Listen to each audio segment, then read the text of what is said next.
What did we think about NFL Week 13? That is what we were talking about today on RotoViz Overtime. Was it lucky for us? Was it unlucky?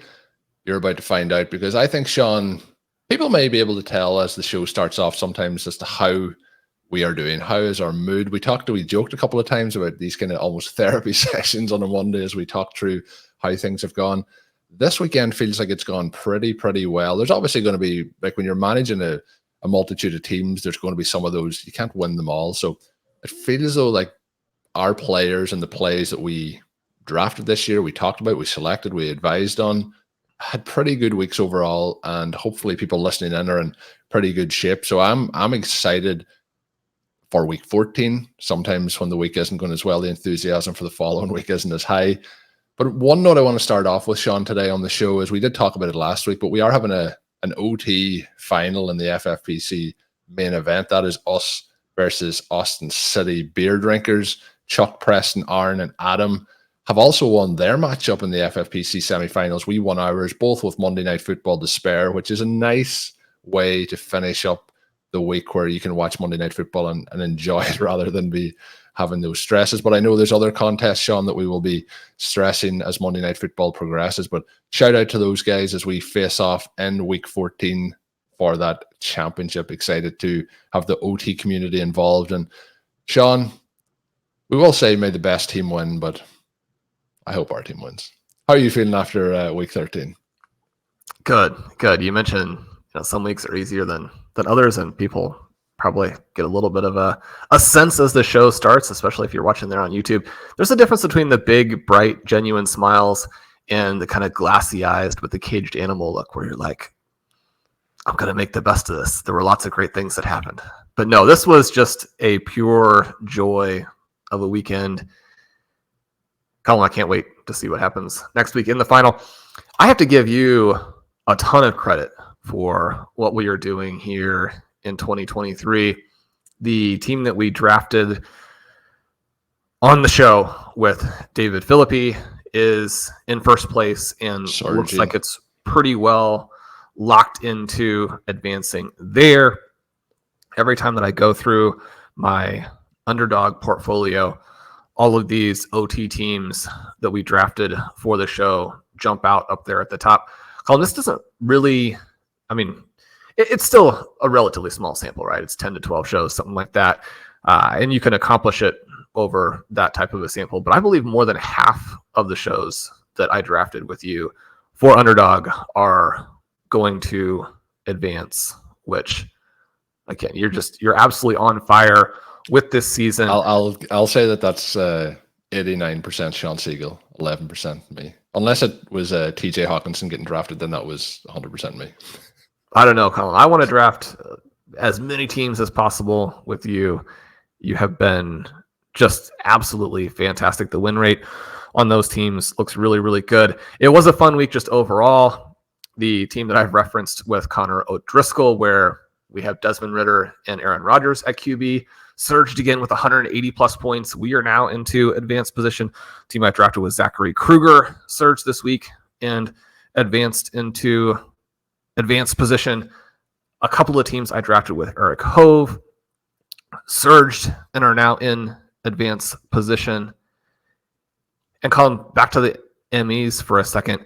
The two teams that I have with Ben Gretsch that are done both won this week and advanced to the finals. Our third team in the semis needs Joe Mixon to score 12 points or fewer, basically 11.7, something in that range. What could be better than a week 13 Monday night rooting experience than stealing bananas versus our fantasy nemesis, Joe Mixon?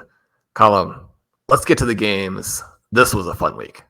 This was a fun week, Shawn, and the way things play out for our main event, for example, we've won the contest or the game, but we have Travis Etienne and the Jacksonville defense still to play. So we're in an incredibly fortunate position at this point in time. But we were sweating on Sunday whether to play Javonte or Etienne. Thankfully, it doesn't matter at this point in time. But with his status going into the game and so on and so forth. But yeah, fun times. But this, Shawn, for me, I think I mentioned Hawkinson there, and he wasn't playing this week. But the tight ends, helped a lot of those teams that you mentioned. I assume Surge and Sam LaPorta, Trey McBride. Sam LaPorta, 140 yards this week, 9 receptions, 1 touchdown. Gets that touchdown early, gets the team off to a good start. 33.5 points in those tight end premium formats. Trey McBride finishing with 26.9.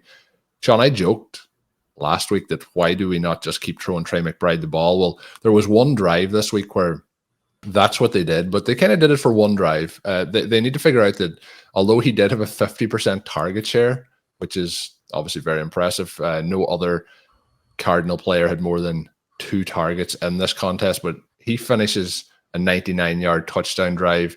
He actually had 2 touchdowns on this drive, but one of them was overturned. We were debating this before the show about the booth review, but it was overturned. But then he just caught the next pass and took it in for a touchdown anyway. But the end of that drive, extremely impressive as we get Kyler Murray just going to McBride over and over and over again. We get a 17-yard completion to Trey McBride. We move along then. The next one is a 12-yard completion to Trey McBride. We get a 15-yard completion to Trey McBride, which almost gets him in. He gets down to the 7-yard line. And then we get a 5-yard touchdown that's overturned. And then we get a 5-yard touchdown that's held up. So 99 yards. I'm calling that the Trey McBride drive. And James Conner, big game in this one as well. And Austin Beer Drinkers have him in the lineup. That will be potentially a point of big leverage next week. Who gets the scores between Conner and Trey McBride? Colm, I kind of mentioned this on Stealing Bananas, but it blows my mind on looking at it again that LaPorta and McBride combined for 18 targets. They caught 17 of them, and the only one that was incomplete between these 2 players was a touchdown. So, quite a week from them. You were kind of joking with me before the show that your LaPorta percentage was through the roof. I remember recording the Chasing Stolen Bananas main event with the ship chasing guys, and that was one of the teams that won yesterday in advance, so that is a lot of fun. Joking with them after we finished recording, because we did draft LaPorta on that team. And we were kind of going through the team, what we liked, what we didn't. We were excited about LaPorta. I was like, I hope this works out because I have like 45% on Underdog on a pretty decent number of teams. So Colm, that portion has gone extremely well. And again, it kind of underlines why when we do have someone we think is mispriced by multiple rounds, we're willing to go pretty heavy. Now, there are situations in which that doesn't work out. You think about last season where Breece Hall, probably the best pick in all of fantasy, he goes down. We had a huge exposure there. This season, Devon Achane, probably the best pick in all of fantasy, although people who have some of the Houston Texans players would certainly beg to differ, and rightly so. But he goes down, and so you lose that. And at the same time, are you going to go through your drafting process the next year and be like, I want to draft less of Breece Hall at a great price, less of Achane at a great price? You kind of have to have these players and then, go with it. And sometimes the team puts you in a weird spot. One of the things that's a little bit disappointing is that on a few of these teams, like that Chasing Stolen Bananas team, we drafted Trey McBride and weren't able to keep him through that opening stretch where they were somehow under the impression that using Zach Ertz was going to help them. So just, again, a fantastic performance here. I've been pretty critical of Kyler Murray since he's come back. This was not a big game statistically as they play in bad weather against the Steelers. And yet there are some plays where if his other guys make it, maybe you get a little bit of a different outcome. And one of the things that is just so striking in this game is that Trey McBride has a massive fantasy performance in a game where Kyler Murray only threw 23 times, only completed 13 passes, threw for less than 150 total yards. I mean, Trey McBride is well above 50% of the team's total yardage. We were playing against Marquise Brown. He puts up a 0. Obviously, that's one of the things that really helped us and created the cushion to where when Deebo Samuel went off later against us, we could relax because Brown had put up a 0. He also had one of the weakest efforts on making a catch that I've ever seen. Brown is a vertical weapon who will get open deep. He will also drop passes deep. Some of those drop passes deep are built in because when you're talking about trying to make a play 60 yards down the field, it's just simply not easy. It's not something that you're going to do successfully every time. Some of these shorter targets, though, he's got to make a bigger effort if he wants to be part of this team turning it around and becoming something in the future. Colm, the other player who is actually making the effort and is getting open down the field, Rondell Moore makes a fantastic catch for the touchdown in this one. It is taken away, unfortunately, by a penalty. So you have this contrast where Moore is no longer only being targeted behind the line of scrimmage, and yet 2 targets doesn't get the job done. They have to get him involved in the game much, much more, as he is the one guy here who is extremely dynamic and can be the all-around threat to balance out McBride. So unfortunately, the Cardinals are probably still a receiver away on the offensive side. They've got a lot of work to do on defense. We know this team is rebuilding. You have to like the fact, if you are a Cardinals fan, if you're a member of the Cardinals coaching staff, that even though they are 3-10, 2 of those wins come over the Dallas Cowboys and the Pittsburgh Steelers in games where you're beating a team that has a lot on the line. You're beating one of the NFL's best franchises in terms of how those franchises are put together top to bottom.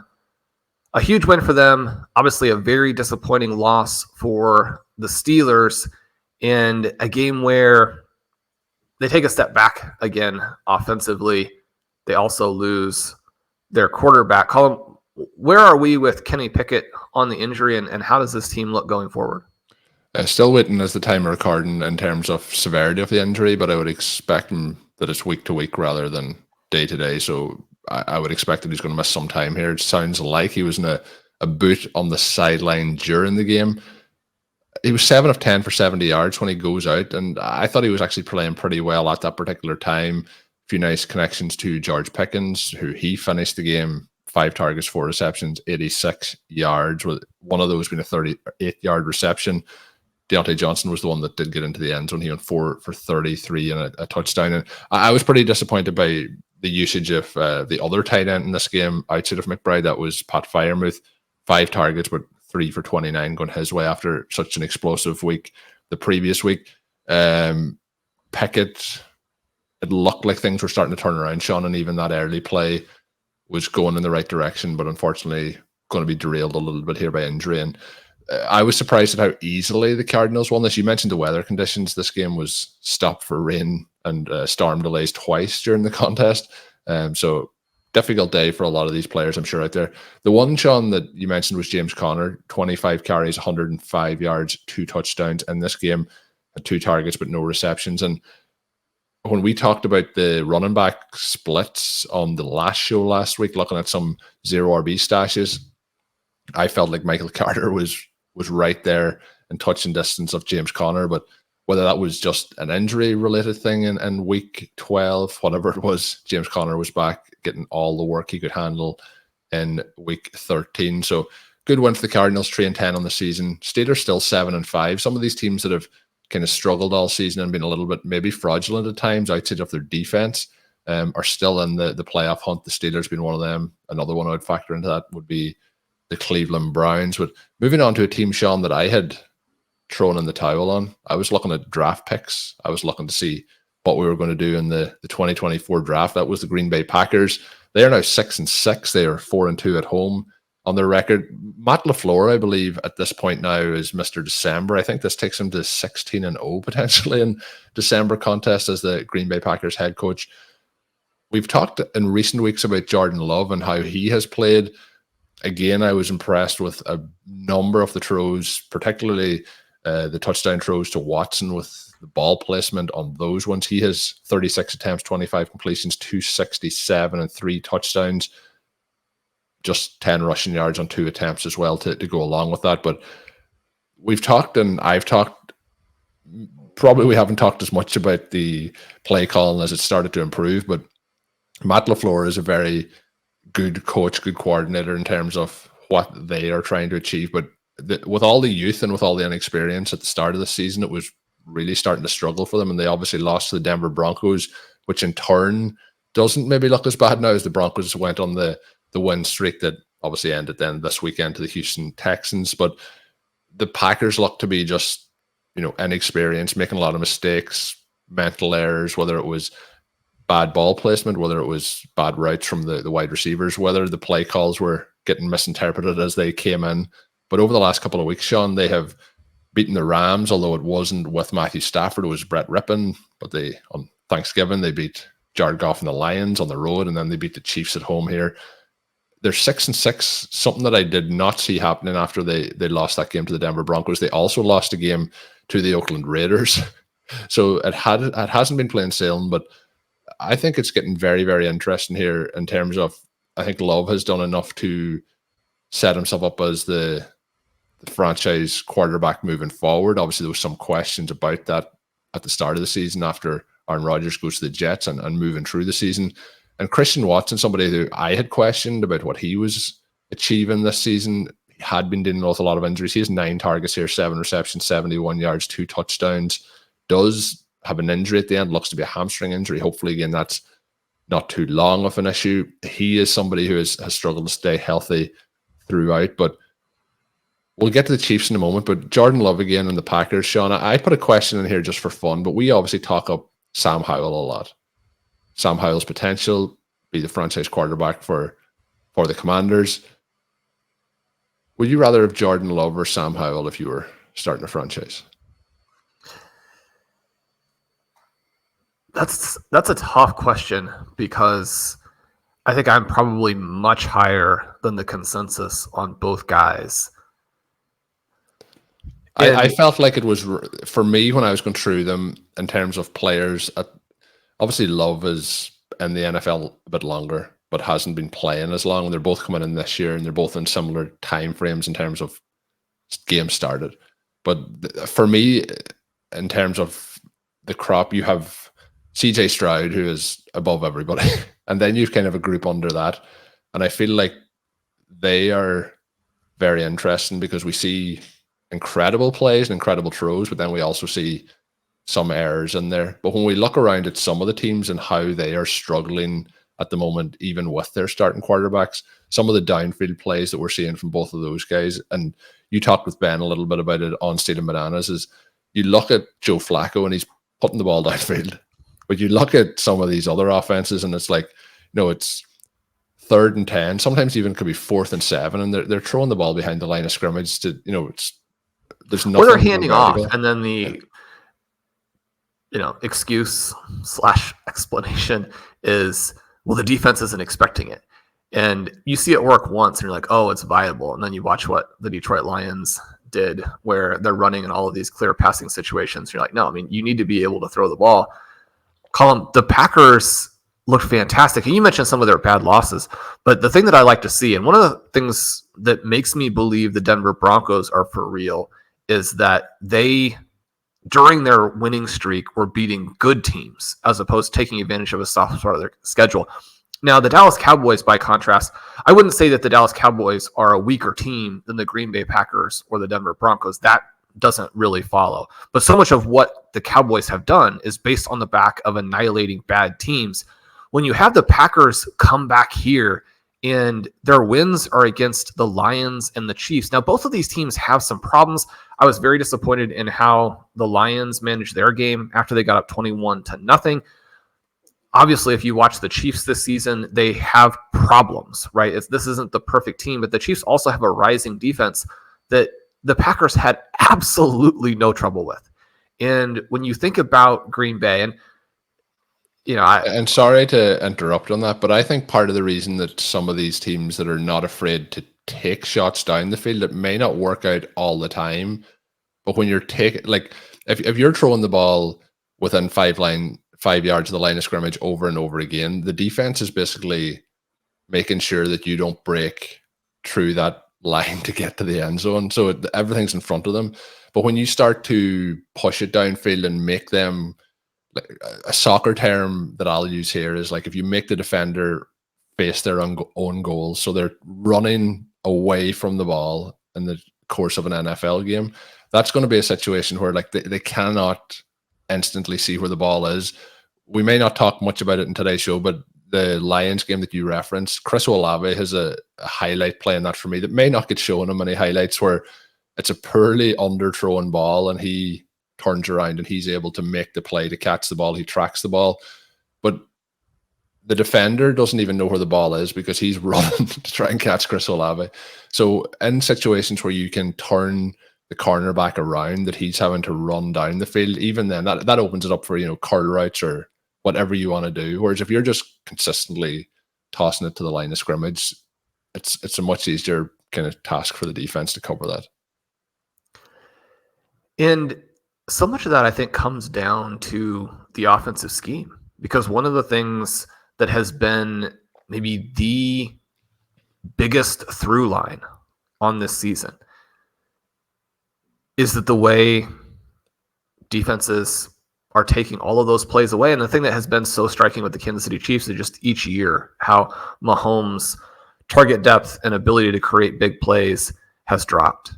And yet you watch this Green Bay Packers passing attack, and it's not just that they're attacking deep. They're attacking deep to guys who are wide open. Yeah. And that is huge. I mean, when you're trying to develop a quarterback, if you're giving him downfield throws to guys who are clear of their defenders, and the throw itself is, not an impossible read. I mean, if you have a determined read to a guy who is wide open, then that's going to be gigantic in terms of creating this type of development.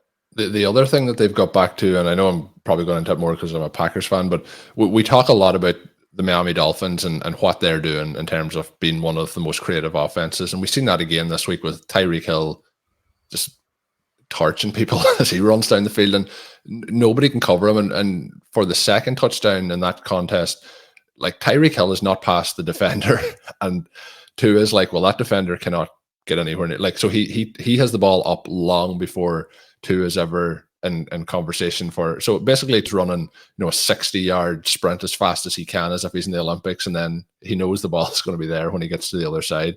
But what they do a lot, and on one of Hill's touchdowns this week again, they motion him across. There's so much motion in that Miami Dolphins offense, and that's something that the Packers had originally, and they kind of got away from it a little bit with Matt LaFleur, but over these last couple of weeks, there's so much motion.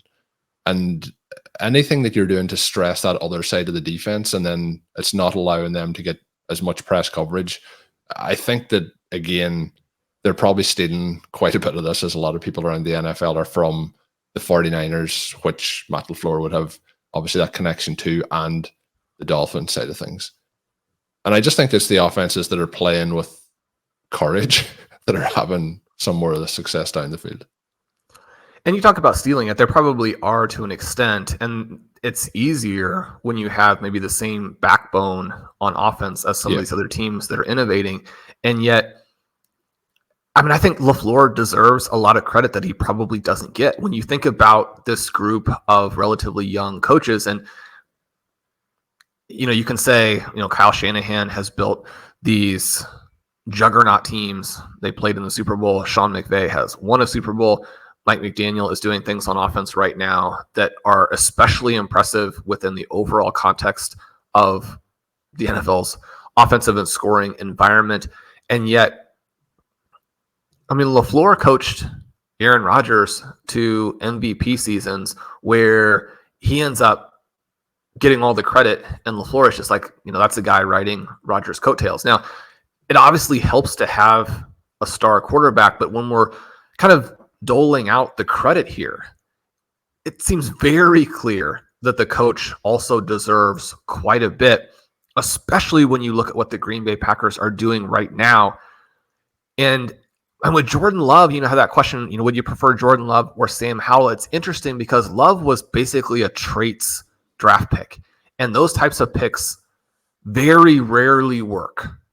Now, when they do, sometimes they can work in this magnificent, just franchise determining way. I mean, you think about Josh Allen probably being one of those types of picks. And if you're a Green Bay Packers fan and you're kind of thinking, well, what's the next step for Love? I mean, is it to go to that Josh Allen level? Are we going to actually go another 15 years and be the power team in the NFC North and possibly the entire NFC because we've hit on that type of player? And so when you look at it from that perspective, it seems pretty easy to take Jordan Love. But one of the things that's happening here too is that the also much maligned general manager has built a team the way that the Packers like to do it. And despite, one of the things here, and obviously it's kind of a running, gag to an extent where, I pile on Aaron Rodgers and then you remind me that he's one of the greatest players of all time. But being able to move on from him and actually use the young receivers, one of the things that jumps out in this game is that Jaden Reed, who has been fantastic, did almost nothing. Yeah. And what you want from your offense, and this is maybe the one little area where the Dolphins still have a little bit of room to grow. Certainly a team on the other side of the field, like the Kansas City Chiefs, a lot of room to grow. Despite all the youth, the Packers have the weapons to where when one of their young guys doesn't do it for a game, they have enough other weapons to get the job done. And again, you're talking about young players, but you have another very strong performance from Romeo Doubs. He makes a huge downfield catch. You have like a secondary breakout. Christian Watson is in the middle of an absolute eruption. So you do hope, as you mentioned, that the hamstring injury isn't anything there. Dontavian Wicks, probably not going to be much more than a role player for them, but having a role player who can actually play the role, you contrast what Wicks is doing versus what MVS is doing for the Chiefs, a guy who can successfully play the role, even someone like a Malik Heath, who has that one catch for 15 yards, but when he catches it, does kind of the video game sideways juke. The lateral explosiveness that he demonstrates on that reception. You have Tucker Kraft getting involved as the backup to Luke Musgrave. You think about where this team is going to be another 12 months from now. It's incredibly exciting. And again, Matt LaFleur deserves a ton of credit for that. You mentioned Tucker Kraft, Luke Musgrave as well. He is out with a lacerated kidney, so he's not there. And they don't have Aaron Jones in this contest. I thought this might have been the best game that we've seen running from AJ Dillon in quite some time, but that's probably enough about the Packers. The other one final note is like the amount of cap space that is not available to them between Aaron Rodgers and David Bakhtiari. He's on injured reserve. Like even this contest, just missing key players that aren't available and being able to get the result, which is impressive. And we'll go on to the Chiefs, but I do want to shout out the interception. Mahomes has one interception in this. I thought it was an incredible play by the defender rather than a bad ball by Mahomes in this. But looking through it, Shawn, everyone kept pretty quiet for the Chiefs overall. No huge statistical days outside of Pacheco, who is 18 for 110 and a touchdown. His longest was 26 in this one. Does have 3 for 11 on 4 targets as well. Does also get ejected from this contest. I mentioned it last week, but Pacheco is having a really good couple of game stretch here in terms of fantasy production. He is. I think you have to argue hurting the Chiefs that they're now sort of capitulated, right? They're leaning into this idea that teams want them to run. They're like, if you want us to run, we'll do it. And our offense just won't be good. And that's how you get into the situation where you get dominated by the Green Bay Packers. And so, you get some positive steps. You have Travis Kelce with a decent game. You have Rashee Rice commanding the 9 targets. He barely avoids the back-breaking fumble there at the end. Rice looks like a guy who is about ready to take a step to pure stardom. Yeah. And so he's another one where, drafted him everywhere. He's part of the perpetual reloading for the dynasty, where we're stockpiling those second-round picks and then used a second-round pick on him in basically every draft. That looks very promising right now.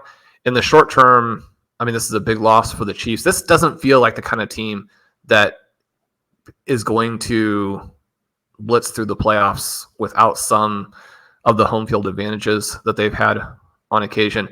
And so this is a terrible loss for them. Pacheco does play well, and yet, the Chiefs are probably not in this position, but I would argue that Kansas City should sit him down for a game after he cost them a very real chance to win at the end because of a complete loss of composure. Absolutely ludicrous trying to throw a punch when all that's happened is that you've been successfully blocked by the opposing player. Maybe there is some frustration here with the hit on Patrick Mahomes on the sidelines that has happened very recently, and yet that was a legal hit that you actually get a penalty for.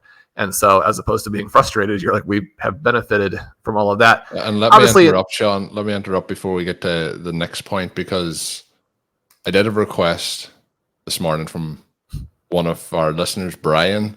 He said, please let Shawn go on an over-the-top diatribe about how hard it is to play defense after MVS didn't get that pass interference call late.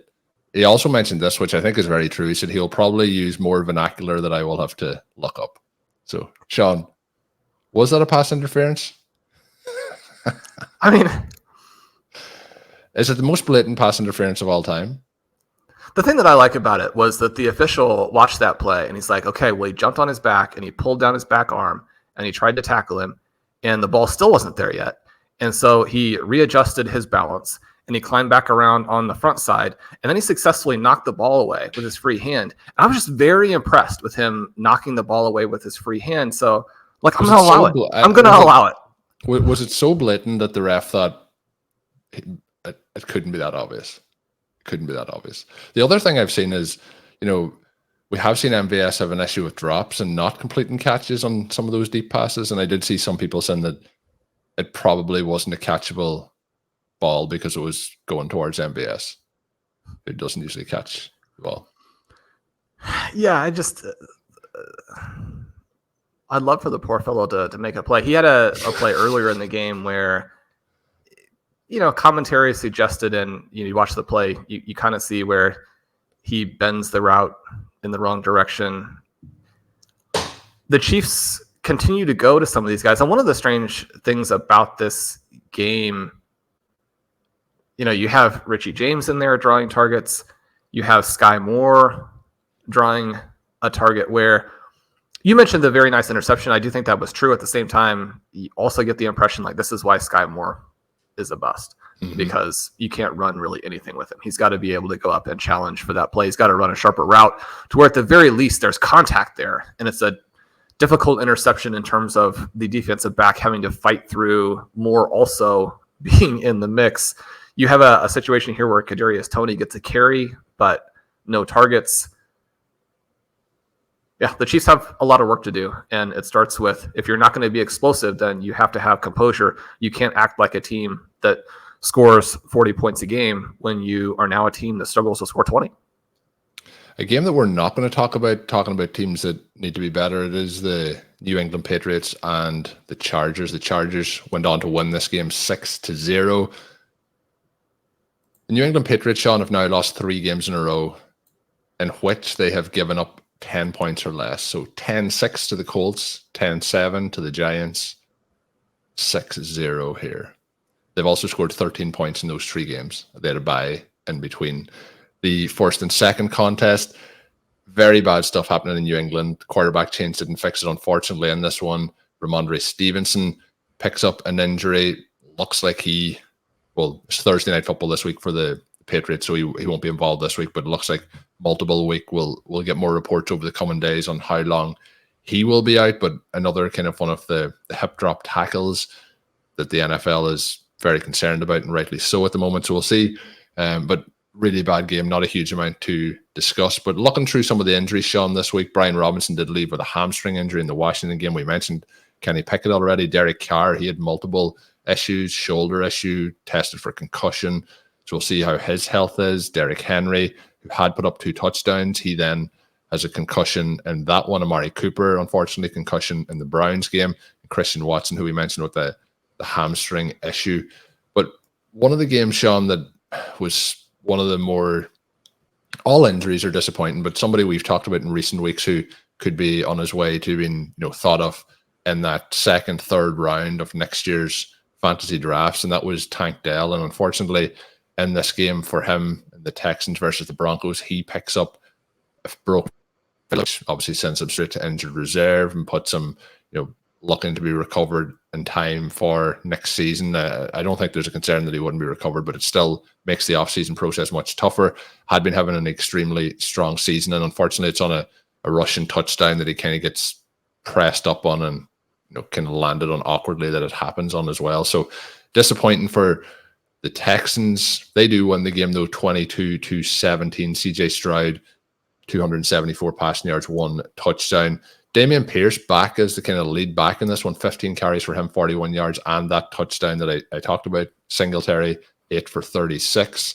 And then when we look down, Shawn, we have talked about him a couple of times, and is it CJ Stroud that's making him, or how is this working? But Nico Collins, 12 targets, 9 receptions, 191, and a touchdown. Nico Collins must be pretty good, Shawn, at this point. We have to give this guy some credit. Well, the Broncos, who have been making it very difficult on some opposing pass catchers, they just left him absolutely wide open throughout this game. And so part of that is going to be breakdowns in coverage. Part of it is going to be fantastic play. I mean, it doesn't really matter how many defensive breakdowns you get. You're not going to get to a 191-yard game unless you've done some. Unless you're invisible. Unless you're invisible, right? So, this was a weird one, and there's nobody else involved in this, Shawn. Brevin Jordan has 4 targets, 3 receptions, 64 yards. And he's the next closest. Then we get down to 1 target for 1 catch for 14 yards for Dare Ogunbowale. There's nothing. It's Nico Collins. Yeah, there's no other like distractions to cover here. I mean, you think about those massive games from Noah Brown. For him to just have the 2 catchless targets in this one, now that he's back, I mean, it may be a situation where, next week or the week after, you're really looking for more of a bounce back from him. You would love to see John Mechie do something in these last weeks now with Tank Dell injured. Obviously, the great story coming back from the cancer, and yet with how well Stroud has played, there's probably a little bit of disappointment of what his on-field results have been. He leaves a little bit on the field in this one. You mentioned Brevin Jordan. They're dealing with Dalton Schultz not being available for this game, and Schultz, probably again not an electric difference maker, but with Stroud, he's been someone who does help. I think the strangest thing for me in this one is that they go back to Pierce, and Pierce has just been so bad. And when you have Devin Singletary providing the big playability and providing not necessarily the speed. I mean, Devin Singletary is not a long speed guy, but his lateral agility is elite. And so you have someone who can make some plays at the second level, can break some meaningful games. Whereas Pierce, 15 for 41. And that's with this is with a 22-yard run, right? And that is really hurting them. And the games that they have lost or played close, that has been a factor, right? I don't see how you can go back to the thing that has been, keeping you from, being in first place in this division, from competing with the Jaguars to win the AFC South. So that's a weird mistake for me. We'll see if that continues again next week. Colm, this was also sort of an entertaining game from a Russell Wilson perspective. The Houston defense kind of reminded us what the first month of the season looked like for him, and why, even with the Broncos coming on, Sean Payton almost certainly counting down the days until he could go a different direction at QB. Now, a little bit of that can be, be careful what you wish for, right? It can get worse at QB, as we witnessed with so many of these teams. But Wilson having a hard time getting the deep targets to connect. He doesn't really do anything successful in that intermediate range.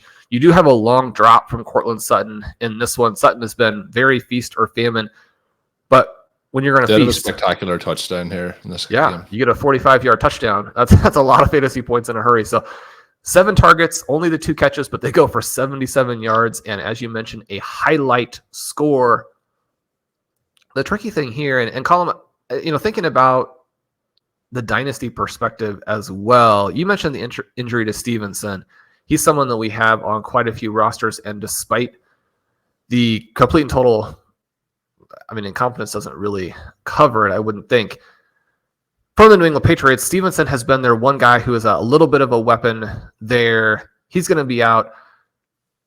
Javonte Williams, the backup for him on a lot of the rosters. It'll be interesting to track there. You and I made a trade offer to JJ and his partner. in our Dynasty League, the one that we focus on in the Reanimators series of Kenneth Walker and George Pickens for Stevenson and Williams.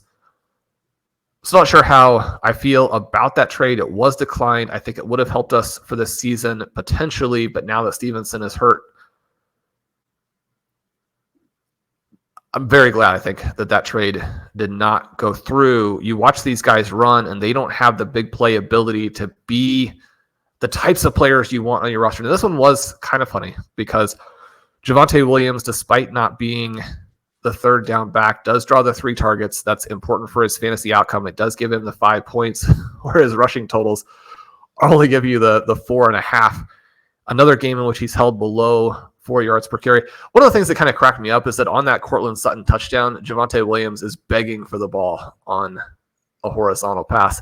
And so Russell Wilson willing to push it deep. We do like to see that. Javonte, I think, did believe that there was room to run for him. There's not room for him to run when the ball is handed to him.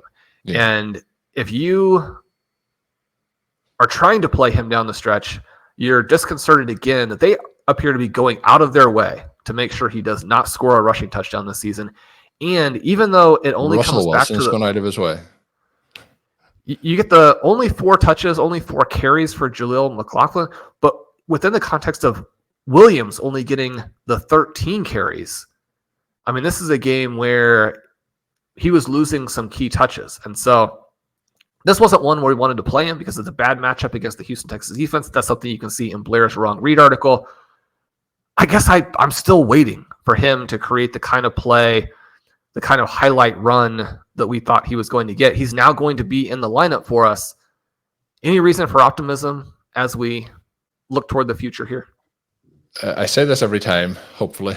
Hopefully there's room for optimism. Shawn, I mentioned Russell Wilson is trying his best, and the reason for that is we've had back-to-back weeks where we've got 1-yard rushing touchdowns for Russell Wilson. That you would like to see that maybe go the way of the running back, but he got in there, so we can't really complain too much about that. But yeah, we're going to need him, Shawn, in this main event final, because he's going to be stepping in there for our boy Ramondre. So we had that conversation. Would we make the change this week? Our hands are going to be forced in week 14. So hopefully this week is the week moving forward. Lots of interesting contests, Shawn, as we get closer to the end of today's show. I'm going to let you kind of pick on the next game, but we do have some players who had just incredible performances. We have Mike Evans over 1,000 yards again for the season. That puts him at 10 straight seasons, Shawn, with 1,000 plus yards to start his career. No other player has more than 6 such starts to their career to start things off. And in this game, 162 receiving yards and a touchdown. He had obviously a hugely impressive day. Chubba Hubbard also having a big day in the Carolina game, getting in the end zone as well. You mentioned him in passing, but Achane gets in the end zone, has a big day, along with Tyreek Hill, who I mentioned. A lot of Achane's work coming in, we won't say garbage time, but when the game is kind of out of control, we have a much more even split between him and Mostert. When the game is in the balance and as they pushed ahead, they get him in there. And that second touchdown for him right at the very, very end of that particular contest. Derrick Henry, who I mentioned as well, 102 yards, gets in the end zone twice. That was just a bizarre game with the Titans and the Colts. We get 2 block punts in this contest for the Colts, one of them going for a touchdown. We also get a return of a 2-point conversion attempt, something you don't see a huge amount of times in the NFL. That 2-point conversion attempt actually off the block punt for the touchdown. So quite unique from that perspective. But Shawn, we get Deebo Samuel tearing things up. We get Brock Purdy tearing things up as the 49ers kind of broke the efficiency scale this week. They really couldn't get anything working in the first quarter, but quarter 2 through 4, everything went rosy for the 49ers. Throughout all these games, I guess we can mention Nacua as well, 105 receiving yards for him. Also has a long rush in this game that is called back for a penalty. I believe it was a 43-yard run by penalty, but he also has 2 for 34 on the ground as well. Gets in the end zone on the 4 receptions. Where do you want to go? I bounced around a lot to kind of give you some options to go, but where are we going to go here? Colm, one of the notes here that is, I think, at least vaguely interesting, again, is just the quality of the players in that 49ers-Eagles game. Ben and I were making the case that the 49ers might have the most talented offense of all time. Jalen Hurts plays a poor game for the Eagles, and yet both of his receivers still go off. They combine for 24 targets, which you love to see. A.J. Brown goes 8 for 114. Devontae Smith goes 996 and 1. When your quarterback has a bad game and your 2-star wide receivers are able to come up with those types of performances, those types of numbers in fantasy, again, it's a reminder of how strong they are. I hope people bought low on Devontae Smith when he was a little bit down. Some sensational grabs by him in this game. I'm not exactly sure why it's been the case, because when you have a player like Devontae Smith, you have to get him involved. But this is the second straight year where the injury to Dallas Goedert has been a huge catalyst for Smith. And one of the things you want to remember is this could simply be coincidence. And yet it can be helpful to not have that additional guy. The other thing that I would note in this game is that for the second straight week, it was incredibly frustrating that the Eagles, number one, didn't want to get DeAndre Swift involved, and number two, I don't understand why he's out taking a dirty hit at the end of the game when you're blown out. Why were the Eagles players still in this game? This one was weird to me, especially when you have Goddard already out. The game is absolutely over. You have Jalen Hurts, who has been limping around for several weeks. Why are these players in this game? It's great for fantasy.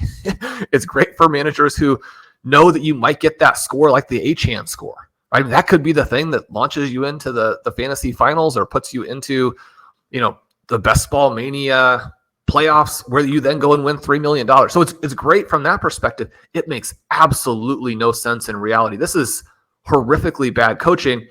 And especially when the game is a little chippy, why do you have Swift out there to take that cheap shot? Is that a question for me, or is that a question for the Eagles? It probably is a question.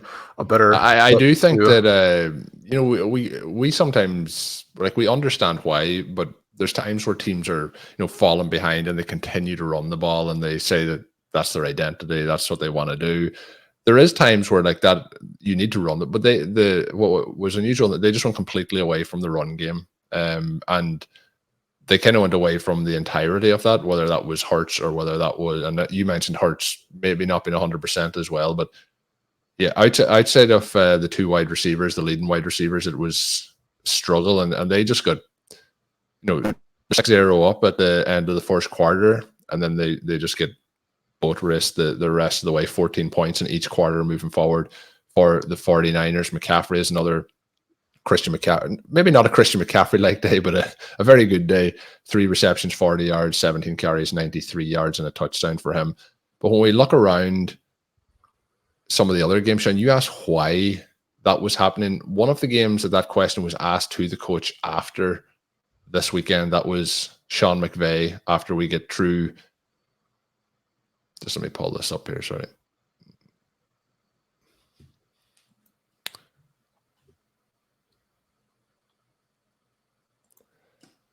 That was Sean McVay after the Rams and the Cleveland Browns game finishes. This is a game where it's much closer than the final scoreline suggested, 36-19. But up until that fourth quarter, it's very tight, and we have the Cleveland Browns have a chance to tie it. They miss the extra point, and then after that, it kind of falls apart a little bit for them. But the question was asked, why did he, let Kyren Williams rush that over? He rushes it in. It's called back to the half-yard line. They can kind of kneel down if they want and then potentially kick a field goal. He gave an answer, and then he said the real reason is just that Kyren Williams is on his fantasy team. He did say it was a joke, but I'm sure it'll get talked about. But I was wondering then, Shawn, do you think Sean McVay is a listener to the podcast? Yeah, let him score. You got to let him score. Don't run the clock out. Don't kneel down at the 1 yard line. This is a different situation than the Eagles situation. I can't get over the Eagles playing their guys down 42-19 at the end of that game. This is a team that has not just legitimate Super Bowl aspirations. Before this game, they're the favorite. Number 1 seed, yeah. After this game, they're still, probably the favorite. It's absolutely mind-boggling to me there.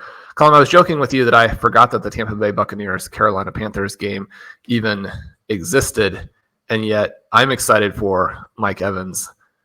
Definitely Chubba. The streak that he's gone on has been fantastic. To see him establishing himself as a very legitimate starting NFL player is really cool.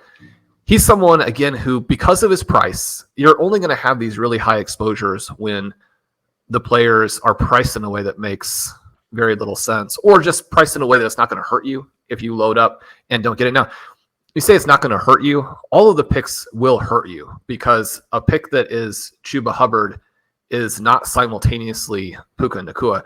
And yeah, I mean, you can select both of those guys, but you do have a limited number of the picks at the end of the draft. And if you also want to draft Trey McBride onto almost every team, then again, you're going to limit yourself to an extent. But Chubba's performance and his ability to work through multiple years of disappointment, multiple years of injury, to come back out the other end of this. And we wrote about this before the season started, how Chubba, you go back to his best season in college, and he was better than the superstar prospects, better than the guys who are considered to be, generational types of prospects. To see him come out the other end of all of that, and maybe not be at the level that those guys are, but to be a very viable NFL starter in the context of an offense that is one of the NFL's worst, just an absolutely fantastic job by him. So that is going to do it for Shawn for the end of today's show.